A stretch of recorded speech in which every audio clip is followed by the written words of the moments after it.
6장 7장은 우리 앞에 드렸던 5대 제사의 이 세부 규칙이라고 말씀을 드렸지요. 앞에 제사 순서와 뒤에 이 세부 부칙의 순서가 좀 다릅니다. 처음에 5가지 제사에 대해서 원론을 이야기할 때는 순서가 어땠습니까? 처음에 번제가 나왔고, 그 다음 소제, 곡식으로 드리는 소제, 그 다음이 화목제, 그 다음에 속죄제, 속건제, 이 순서였는데, 오늘 이 세부 6장 7장에 나오는 세부 규칙을 보면 이 중간에 있는 화목제가 제일 끝으로 달라붙어요. 그래서 처음 번제와 소제는 똑같은데 순서가 바로 속죄제가 나오죠. 어저께 살폈습니다. 속죄제, 속건제, 그리고 마지막에 화목제에 대한 부칙, 세부 규칙이 이렇게 기록되어 있습니다.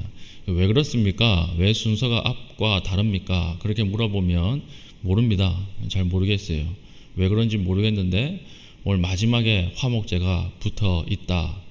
성경은 이렇게 되어 있습니다. 근데 화목제가 가지는 부칙 중에 가장 핵심이 무엇입니까? 가장 핵심 중에 핵심은 그날 드리는 화목제물의 고기는 그날에 다 먹어야 한다는 것입니다. 우리 화목제 할 때 한번 설명을 드렸었죠. 15절 보십시오. 감사함으로 드리는 화목제물의 고기는 드리는 그날에 먹을 것이요 조금이라도 이튿날 아침까지 두지 말 것이니라. 예외 조항이 몇 가지 있었지만 대부분은 드린 그날 다 먹어야 됐습니다. 그럼 어떤 일이 벌어져야 되죠? 화목제물이라고 하는 것은 소 한 마리를 잡으면 이 소를 혼자 다 먹을 수 없기 때문에 이것을 누구도 불러와야 됩니까? 가족들도 불러와야 되고 이웃도 불러와야 되고 마지막에는 누구까지 불러야 돼요? 원수까지도 다 불러야 되는, 그래서 하나님과의 관계가 화목해지는 것이고 그리고 동시에 이웃과의 관계가 화목해지는 것이다. 이게 이제 화목제 제사에 대한 가장 핵심적인 내용이다. 이렇게 말씀을 드렸습니다. 오늘 15절 보니까 하나님께서 왜 그날 다 먹으라고 하셨을까요? 이것은 긴박성과 시간 제한을 주기 위해서 그렇습니다. 긴박성과 시간 제한, 이것이 화목제물의 또 다른 감추어진 하나님의 은혜예요. 우리 시간 제한이 걸려 있고 긴박성이 있으면 우리 삶에 장애가 되지 않는가 이렇게 생각할 수 있지만 그렇지 않습니다. 시간 제한이 있는 것이 큰 축복이에요. 하나님께서 종종 말씀 가운데 보면 긴박성과 시간 제한을 걸어 두신 사건이 몇 개가 있습니다. 대표적으로 유월절 사건이죠. 유월절 나올 때 급하게 어린 양을 잡아서 먹고 빨리 나오라 이렇게 이야기했습니다. 바로 나오라 이렇게 하나님께서 명령을 하셨고, 또 광야에서 만나 사건 아시죠? 만나 사건. 그날에 거둔 만나는 어떻게 해야 됐습니까? 그날 다 먹었어야 됐어요. 다음 날까지 남겨두면 무슨 일이 벌어지나요? 만나가 다 썩어서 못 먹게 돼버리는 것입니다. 그러니까 하나님께서 그날 먹을 것만 거두고 그날 다 먹어라, 하나님께서 이렇게 명령하셨다라고 하는 것입니다. 그리고 오늘 화목제도 마찬가지죠. 그날에 드린 화목제 고기는 그날 다 먹으라. 세 가지 공통점이 무엇일까요? 긴박성이에요. 시간 제한이 있다라고 하는 것입니다. 왜 우리에게 시간 제한을 두고 급하게 진행하게 하셨을까요? 이것은 시간 제한이 주는 축복이 있기 때문에 그렇습니다. 시간 제한은요, 긴박성과 시간 제한이 있으면 우리를 어떻게 하게 만듭니까? 뛰게 만드는 거예요. 우리 아침 출근 시간에는 다 뛰지 않습니까? 아침 출근 시간에 왜 뛰죠? 출근 시간이라고 하는 제한이 걸려있기 때문에 다 뛰는 것입니다. 우리 애들도 보면 초등학교, 중학교 가는데도 아침에 5분 단위로 시간을 물어봐요. 몇 분이야? 몇 분이야? 제가 그것을 보면서 무엇을 느꼈느냐? 아침이라고 하는 시간은 초등학생도 시간을 쪼개 쓸 수 있게 하는 능력이 있는 시간이구나, 이걸 보면서 느꼈습니다. 근데 우리가 퇴근할 때 뛰는 사람은 없죠. 퇴근할 때는 왜 뛰지 않습니까? 시간 제한이 풀렸기 때문에 그렇습니다. 아내가 아이들 데리고 친정 가고 이러면 뛸지 모르겠지만 거의 뛰어서 들어오는 사람은 거의 없어요. 시간 제한이 없기 때문에 그렇습니다. 저녁 시간은 우리가 아무렇게나 보내버리죠. 시간이 그냥 막 흘러내보내지 않습니까? 왜 그렇습니까? 시간 제약이 없기 때문에 그렇습니다. 15분 단위로 뭐 뉴스 보고 또 15분 단위로 독서하고 저녁에 이러는 사람은 없다는 것입니다. 시간 제약이 없기 때문에 그렇습니다. 방학을 가장 알차게 보내는 방법은 뭘까요? 시간표를 만드는 것입니다. 시간표를 만들어서 그 시간표에 자기를 제약하면 그 시간을, 방학이라고 하는 시간을 가장 알차게 보낼 수 있는 것이죠. 새벽기도도 마찬가지죠.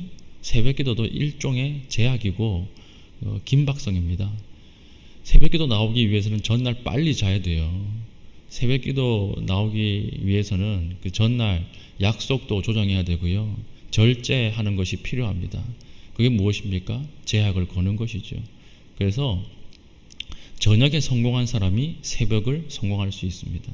그것이 하나님이 우리에게 주시는 시간 제약이라고 하는 축복이다라고 하는 것입니다. 그러므로 하나님 앞에 우리가 인생을 잘 살아갈 수 있는 방식이 무엇입니까? 시간 제한과 긴급성을 가지고 뛰는 것, 이게 중요하다라고 하는 것입니다. 나중에 하면 되지 이러면 절대 못해요. 여러분, 화해해야 될 사람이 있습니까? 사과해야 될 사람이 있습니까? 돈 갚아야 될 사람이 있습니까?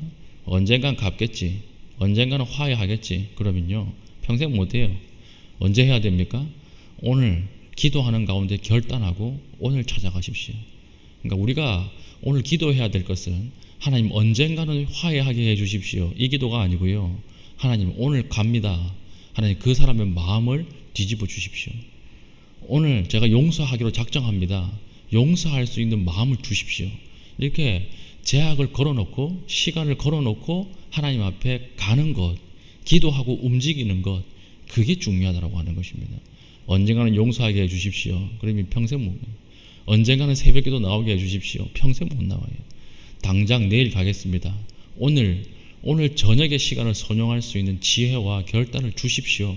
이 기도가 하나님 앞에 화목제 스피릿이 있는 기도다라고 하는 것이죠. 그리고 오늘 그러므로 기도하고 시도해 버리십시오. 기도하고 가십시오. 그때 하나님께서 은혜를 베풀어 주신다라고 하는 것입니다. 다 때가 있습니다. 전도도 때가 있고요. 사명을 감당하는 것도 때가 있고요. 예배할 때, 성경 읽을 때, 사랑할 때 다 때가 있습니다. 이 때를 놓치면 그 다음부터 못해요. 그러니까 하나님께서 유한한 인생 가운데 무엇을 걸어 두신 것입니까? 긴박성과 시간 제한을 걸어 두신 것입니다. 그러니까 우리 전도할 때도 언젠가는 남편이 오겠죠 이러고 전도 안 하다가 남편에게 무슨 병이 발견이 딱 되면 그때부터 전도하기 시작하죠. 그게 사실 하나님 은혜예요. 시간 제한이 딱 있는 그 순간이, 그 시간 제약을 거실 때 충성하면 하나님 축복하십니다. 그 긴박성 가운데 뛰면 하나님 그 발걸음 가운데 함께 하신다라고 하는 것입니다.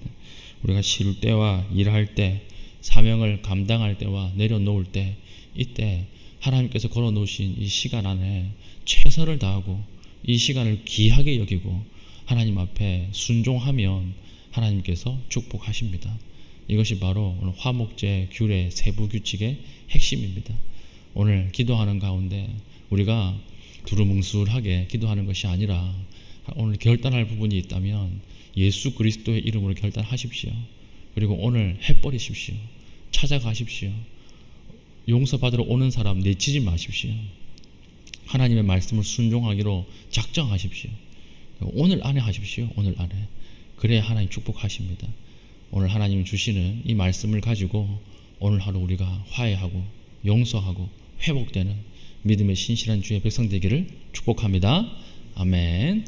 기도하겠습니다. 오늘 하나님 말씀 주신 말씀대로 그날에 드리는 고기는 그날에 다 먹을 것이라 하셨으니 하나님 오늘 우리의 기도 가운데 결단하는 것들이 하나님 우리가 정한 시간, 하나님이 정한 시간에 하나님 이루어지게 하여 주시고 순종하게 하여 주시옵소서. 기도하시고 개인적인 기도의 제목을 가지고 기도하신 이후에 자유롭게 돌아가시겠습니다.